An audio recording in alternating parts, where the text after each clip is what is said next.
এ যেন ভুতুড়ে কাণ্ড কারখানা। যিনি শ্বশুর তিনি জামাইয়ের বাবা, আবার উল্টো করে দেখলে স্বামী স্ত্রীর বাবা একই ব্যক্তি। এসআইআর নিয়ে যখন তোলপাড় রাজ্য তথা দেশ, তখন ভোটার তালিকায় সংশোধনী দেগঙ্গায় ধরা পড়ল এক বাংলাদেশি ব্যক্তির ভোটার তালিকায় নাম তোলার কাহিনী।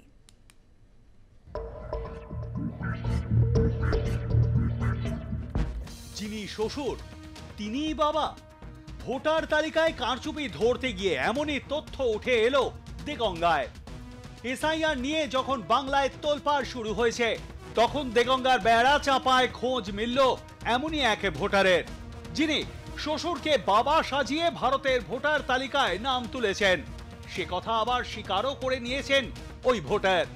দেগঙ্গা বিধানসভা কেন্দ্রের বেড়া চাপা ১ নম্বর পঞ্চায়েতের বসাকপাড়া ১৫৪ নম্বর বুথের ভোটার জামাল হোসেন মন্ডল।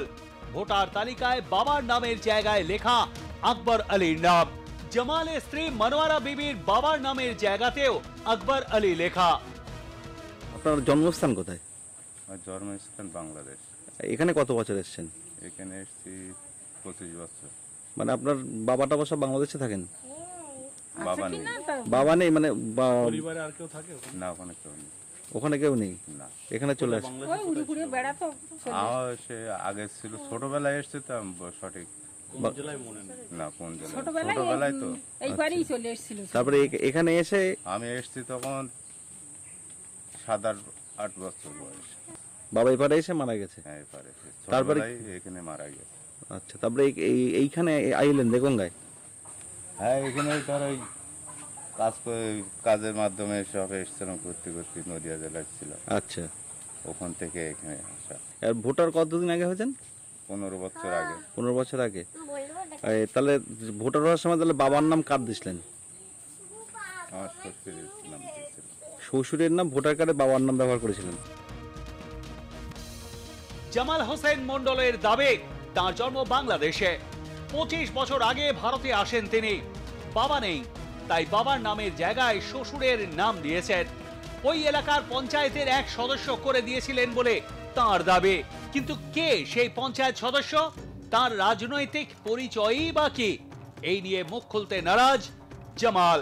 এই বিষয়টি নিয়ে সরব হয়েছে বিজেপি।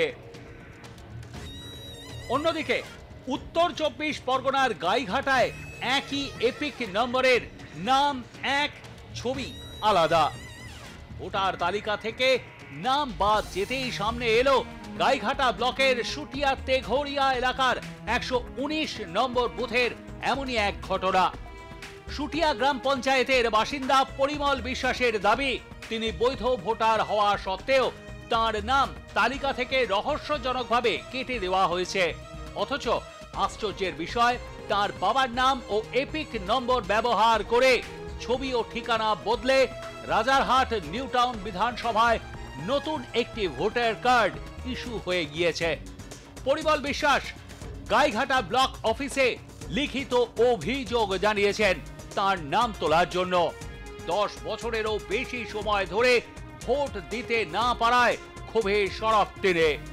আমি এখান থেকে 10 বছর আগে একটা ভোটের সময় ভোট দিতে যাই। আমি আমাদের স্কুলে, বিষ্ণুপুর প্রাইমারি স্কুলে ভোট দিতে গেলে আমাকে ভোট দিতে দেওয়া হয় না। বলে কিনা যে তোমার ভোটার লিস্টে নাম নেই, ভোট দেওয়া হবে না। গাইঘাটা থানাতে আমি একটা লিখিত অভিযোগ জমা করেছি, তারপরে বিডিও অফিসে একটা লিখিত অভিযোগ জমা করেছি। তো সেখান থেকে কোনো কি আপনার সুরাহা পেলেন? না, এখনো পর্যন্ত কিছু বুঝতে পারিনি আমি। পরিমল দাস নামে এক ব্যক্তি অভিযোগ করেছেন যে তার ভোটার কার্ডটা কোনো কারণবশত শিফটিং হয়ে গেছে রাজারহাটে। ওনাকে আমরা ডেকেছি অফিসে, উনি একটা 8 নম্বর ফর্ম জেনারেট করবেন, সেজন্য ওনাকে ডাকা হয়েছে। উনি 8 নম্বর ফর্ম জেনারেট করলে ওইটাকে আমরা ইনকোয়ারি করে দেখে নেবো কি অসুবিধা হয়েছে।